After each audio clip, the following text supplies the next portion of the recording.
Guys, स्वागत है आपका हमारे एक नई वीडियो में। जैसे कि हमने पिछले भी 2 दिनों से वीडियो अपलोड कर रहे हैं, तो आपको आई थिंक ये समझ में आ रहा होगा। तो आज ऐसे ही आपके सामने एक नई स्टोरी लेकर आया है। तो उससे पहले आप चैनल को सब्सक्राइब कर दीजिए, वीडियो को लाइक कर दीजिए और इस वीडियो को अपने दोस्तों के बीच शेयर कर दीजिए। चलो वीडियो को शुरू करते हैं। तो अभी आज का हमारा टॉपिक है, आज का मतलब हमारी स्टोरी है ह्यूमैनिटी। ह्यूमैनिटी मतलब होता है मानवता। ह्यूमैनिटी का मतलब होता है, अच्छे से देखते हैं, मानवता। ये हमारी आज की स्टोरी है। तो चलो शुरू करते हैं। देखो, जैसे हम स्टोरी पढ़ेंगे और साथ में इसका हिंदी अनुवाद नीचे लिखते हुए जाएंगे, जिससे आपको पढ़ने और लाइक समझने में बहुत इजी होगा। चलो देखते हैं। देखो, father and son went to a temple, मतलब एक पिता और बेटा। देखो यहाँ सेकेंड फॉर्म है। ये मतलब कौन सा टेंस है? Past indefinite tense. जैसे पिता, या लिखेंगे पिता, एंड यानी होता है और, सन यानी होता है पुत्र बेटा, पिता और पुत्र। वेंट, देखो गो का सेकंड फॉर्म लिखा है, लिखिए। तो इसको गए, गए, गए थे मतलब गए। कहाँ? वेंट टू अ, एक एक मंदिर में गए। कौन गए? एक जो बेटा था, वो बेटा किसका? पिता का। शाउटेड, मतलब देखो सेकंड फॉर्म में शाउट मतलब चिल्लाना होता है, शाउटेड है मतलब चिल्लाया, चिल्लाया। आफ्टर यानी के बाद, सीइंग मतलब देख कर, देखना। द पिलर्स ऑफ लॉयंस, खम्बे। पिलर्स मतलब होता है, पिलर मतलब खम्बा, पिलर्स मतलब खम्बे। खम्बे ऑफ यानी की, किसके? लॉयंस यानी शेरों के। At the entrance of the temple, entrance मतलब प्रवेश द्वार, प्रवेश द्वार। ऑफ यानी की, किसके? मंदिर के। आई थिंक यहाँ तक आपको समझ में आ गया होगा कि जो अचानक बेटा चिल्लाया, देखकर, क्या देखकर? खम्बे, शेरों के प्रवेश द्वार पर, किसके? मंदिर पर। ये यहाँ तक समझ में आ गया। और क्या बोलता है बेटा, ये भी देखते हैं। ही रन डैड, और दोस्त लॉयन विल ईट अस, मतलब भागो। डैड यानी पिताजी, और यानी होता है अथवा, या अथवा या अथवा दोस्त। दोस्त यानी वह शेर हो, वह शेर मतलब यार लॉयंस मतलब बहुत सारे शेरों का यूज़ किया है। वह शेर विल ईट अस, मतलब देखो ईल यानी खाएंगे, विल यानी गे गा गी, तो ईट अस मतलब खाएंगे, और अस यानी मतलब हमें। भागो पिताजी, वरना यह शेर हमें खाएंगे। इतना मीनिंग आपको समझ में आ गया होगा I think. Then console him saying they are just statues and won't harm us, मतलब जो उसके पापा थे, पापा ने कंसोल मतलब दिलासा दिलाना। देखो सेकंड फॉर्म मतलब दिलाया, मतलब दिलासा दिलाया।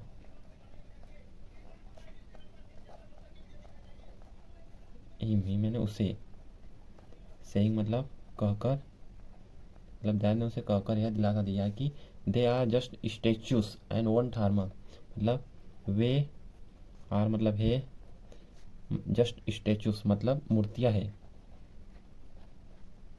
वो जस्ट मूर्तियाँ है। और एंड यानी और,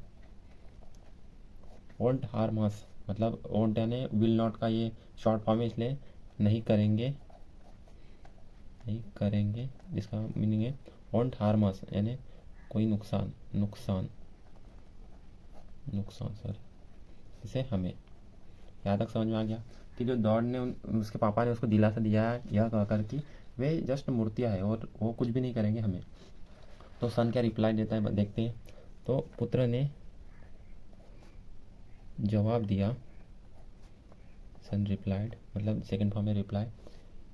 इफ यानी यदि, दो यानी वह, लायन यानी शेर, स्टैचू यानी मूर्तियाँ है, मतलब यदि वह शेर मूर्तियाँ है। और देखो यहाँ फिर से वन फार्मर्स मतलब यहाँ ये तो समझ लेना, नहीं करेंगे नुकसान हमें, यही रिपीट हो रहा है। अस देन यानी फिर, हाउ कैसे, कुल मतलब शक्ति थी, शक्ति है, शक्ति है, मूर्तियाँ की, किसकी? भगवान की। गिवन देना, मतलब दे सकती है हमें ब्लेसिंग्स यानी आशीर्वाद। देखो पुत्र क्या सुंदर जवाब देता है, यदि डैड वह शेर की मूर्तियाँ है वो हमें हार में मतलब नुकसान नहीं पहुंचा सकती, फिर जो भगवान की मूर्तियाँ है वो हमें आशीर्वाद कैसे दे सकती है।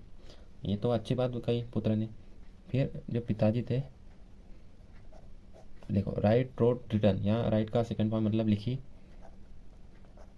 में उसकी इज यानी उसकी डायरी मतलब पुस्तक, उसकी पुस्तक में, डायरी में मतलब the father wrote in his diary. फिर फादर क्या बोलता है, मैं हूँ स्टिल, स्टिल मतलब अब भी चुप, स्पीच लेस, स्पीच मतलब होता है कुछ बोलना और लेस मतलब चुप, मैं अब भी हूँ चुप पर मेरे चाइल्ड्स बेटे की, देखो यार एस लगाया मतलब क्या आता है उसका, बेटे के उत्तर पर, आंसर मतलब उत्तर पर, मैं अब भी चुप हूँ मेरे बेटे के उत्तर पर। और है वो स्टार्टेड, देखो यहाँ प्रेजेंट परफेक्ट टेंस आ गया। और शुरू कर चुका हूँ, स्टार्टेड मतलब शुरू करना, शुरू कर चुका हूँ, तलाश सर्चिंग एंड तलाश, फॉर यानी के लिए, गॉड एंड भगवान की, भगवान में नहीं, मैं तलाशी कर चुका हूँ किसकी, भगवान की, किसमें, इन एंड में, ह्यूमन्स यानी मानवों में, मानव में। यहाँ तक सुनना, इंस्टेड ऑफ बजाय की, मूर्तियों के बजाय, ऑफ यानी कहा की के होता है, मूर्तियों के बजाय। ये किसने कहा, जो उसके पापा है उसने बोला कि मैं अभी भी मेरे बेटे के आंसर से चुप हूँ और अभी मैं तलाश कर रहा हूँ भगवान को, भगवान की मानव में, किसके बजाय, मूर्तियों के बजाय। I did not find God but I found humanity, मतलब मैंने नहीं पाया किसको, फाइंड है ना पाया किसको, भगवान को, लेकिन आई मतलब मैंने पाया, देखो फाइंड का सेकंड फॉर्म में फाउंड, पाया इसको, मानवता को। तो ये थी हम यहाँ आज की स्टोरी, मतलब स्टोरी तो बहुत अच्छी थी कि जब उसका बेटा उसको बोलता है कि पापा भागो यहाँ शेर है, तो उसके पापा बोलते हैं ये जस्ट स्टेचूस है मतलब मूर्तियाँ है, ये हमें नुकसान नहीं पहुँचाएगी। तो उसका बेटा क्या सुंदर रिप्लाई देता है कि बेटा यह शेर तो है, मतलब पापा ये शेर तो है लेकिन जैसे ये शेर हमें नहीं नुकसान पहुँचा सकती, तो ये भगवान जो मूर्तियाँ भगवान की है वो हमें कैसे आशीर्वाद दे सकती है। तो ये बहुत ही अच्छी स्टोरी थी। तो आपको स्टोरी कैसी लगी और साथ में मतलब समझाने का तरीका कैसे लगा ये हमें बताइए। तो आगे हम और इम्प्रूवमेंट लाएंगे वीडियो में, और वीडियो को देखते रहिए, लाइक कीजिए, सब्सक्राइब कीजिए और वीडियो को अपने दोस्तों को भी शेयर कीजिए। Thank you.